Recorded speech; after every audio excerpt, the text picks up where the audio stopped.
संतरे कितने रुपए किलो दिए? 60 रुपए किलो। हितांशी यहाँ, वो भी इस हालत में? अरे करने हैं या नहीं? हाँ, 1 मिनट। 60 रुपए किलो? 60 रुपए किलो महंगे नहीं है, आप 40 लगा लो। अरे आप कैसी बातें कर रहे हो, 40 रुपए तो खरीद भी नहीं है। और आप एक बार खा के देखिए ना, बहुत मीठे हैं। नहीं नहीं, 60 फिर भी महंगे हैं, आप 40 लगा लो, 2 किलो कर दो। अरे इतने में तो नहीं हो पाएगा, आप अगल बगल में सबसे जाके पूछिए ना, 60 रुपए किलो बेच रहे हैं। अच्छा आप चलिए, मैं आपके लिए 50 रुपए लगा देती हूँ। ठीक है, 2 किलो कर दो। वैसे आपसे एक बात पूछूं? हाँ पूछिए। आपकी ये हालत कैसे हुई? आपको आपको उससे क्या, अपने संतरे लीजिए और जाइए।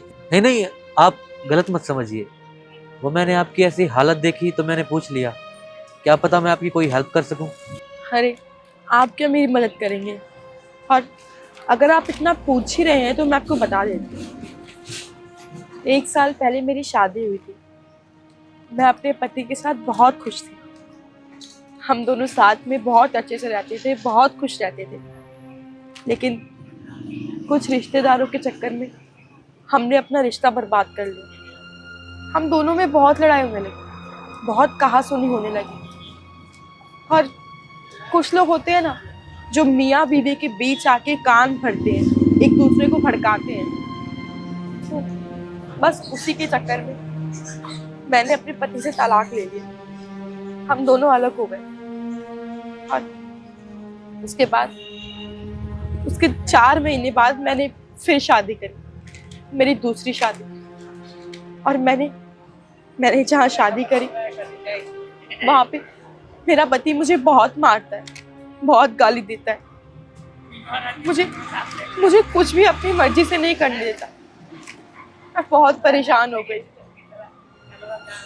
मुझे कुछ समझ नहीं आता मैं क्या करूं, कहाँ जाऊं कहाँ नहीं जाऊं। अच्छा, तो आप पुलिस के पास क्यों नहीं गए? पुलिस के पास क्या करती, पुलिस के पास जाके? ये फैसला तो मेरा ही था ना। हर जब मैंने गलती करी है तो मैं पुलिस के पास जाकर क्या करूंगी, इसमें बदनामी मेरी ही होगी।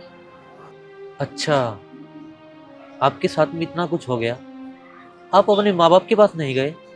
किस मुंह से जाती मैं उनके पास? ये दूसरी शादी करने का फैसला तो मेरा ही था ना। उन्होंने मुझे बहुत समझाया, बहुत मना किया, ऐसा मत कर, अपने पति के साथ रहे, वो तुझे अच्छे से रखेंगे, तुम्हारे बीच में जो भी मिसअंडरस्टैंडिंग है वो सब क्लियर कर। लेकिन मैंने उनकी एक नहीं सुनी।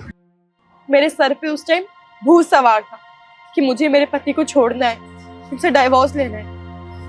और अब जब मैंने दूसरी शादी करी तो वहां मेरा जीना हराम हो चुका है। कभी कभी तो मन करता है कि अपने आप को कुछ कर बैठूं, लेकिन मेरी जिंदगी तो पहले ही खराब है, इसको क्या खराब करूंगी मैं? तो बस अब मैं ये छोटा सा फल का ठेला लगाती हूँ। अब मुझे किसी के साथ किसी रिश्ते में नहीं बनना। मैं ना समझती जो मैंने अपने पहले पति को छोड़ा। वो मुझसे बहुत प्यार करते थे, मैं भी उनसे बहुत प्यार करती थी। हम दोनों एक दूसरे को समझते थे, बहुत खुश थे। लेकिन कुछ लोगों की वजह से हमने अपना रिश्ता खराब कर लिया। मैं अपने आप को कभी माफ नहीं करूंगी, कभी भी नहीं। तो आपको अपनी गलती का एहसास है। मुझे एक बात बताइए, अगर आपके पहले पति आपके पास में वापस आ जाएं, तो क्या आप उनके पास जाएंगी? आप कैसी बातें कर रहे हैं? मैंने उनसे इतनी लड़ाई की, इतना झगड़ा किया, इतनी बदतमीजी की।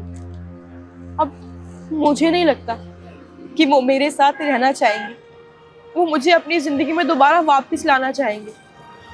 और अब तो शायद उन्होंने दूसरी शादी कर ली होगी, अपनी खुशहाल जिंदगी बिता रहे होंगे।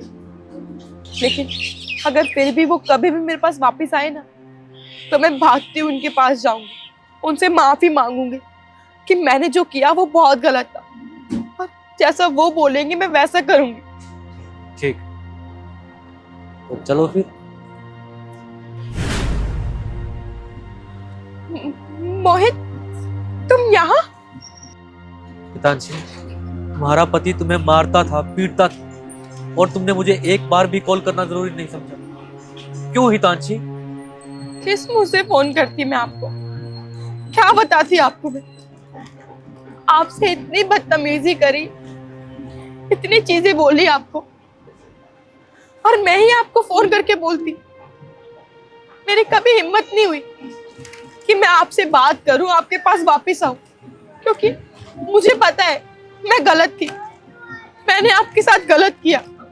किसी दूसरों की बातों में आकर हमने अपना रिश्ता खराब किया। हमने डाइवोर्स ले लिया। हितांशी, उसे तो अब मैं छोड़ूंगा नहीं, लेकिन अब तुम मुझसे एक वादा करो कि आज के बाद किसी और की बातों में आकर तुम अपना रिश्ता खराब नहीं करोगी।